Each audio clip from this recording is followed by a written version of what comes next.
ये जो दिल्ली में फ्लड्स आए 45 साल के बाद, इसके लिए सरकारों ने ब्लेम गेम तो खेला, लेकिन आपके हिसाब से क्या मूल कारण थे जिसकी वजह से प्रॉब्लम हुई, और पॉलिटिकल विल कितनी कम थी जिसकी वजह से दिल्ली वालों को ये भुगतना पड़ा?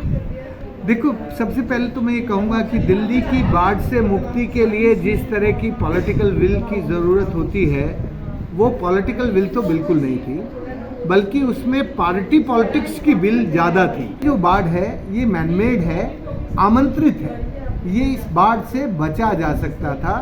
इस बाढ़ से जितनी मार इस बाढ़ ने की है, इससे 50% तो बिल्कुल नेचुरल तरीके से बचा जा सकता था यदि हथनी कुंड से नीचे तक की सारी बैराजों को, सारे यूपी के बैराज सिस्टम, कैनाल सिस्टम को, हरियाणा के कैनाल सिस्टम को, दिल्ली के कैनाल सिस्टम को, और जो गुड़गांव का ओखला से जो कैनाल सिस्टम है, उन सबको खोल दिया जाता तो वाटर लेवल दिल्ली में कदाचित इतने ऊपर तक नहीं जाता। अच्छा, तो अब इसको देखते हुए as an activist what are your suggestions to the government? मेरा कहना ये है सबसे पहले तो कि देखो, ये जो बाढ़ और सुखाड़ है, इसके सॉल्यूशन पार्टी पॉलिटिक्स में नहीं है। इसके सॉल्यूशन पॉलिटिक्स में तो है।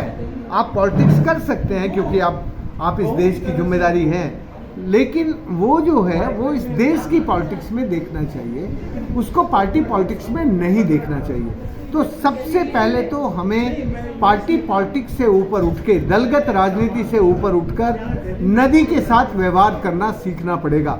जब तक हम नदी के साथ दलगत राजनीति करेंगे तो नदी का गुस्सा बढ़ेगा और नदी की बाढ़ और सुखाड़ वैसे ही त्रस्त करेगी। इसलिए हम यदि बाढ़ सुखाड़ से बचना चाहते हैं तो दलगत राजनीति से ऊपर आए और अपनी नदी को नदी माने और नदी को धीरे धीरे बहने दें। भारत का पुराना सिस्टम था जिसमें रिवर और सीवर को सेपरेट रखने का।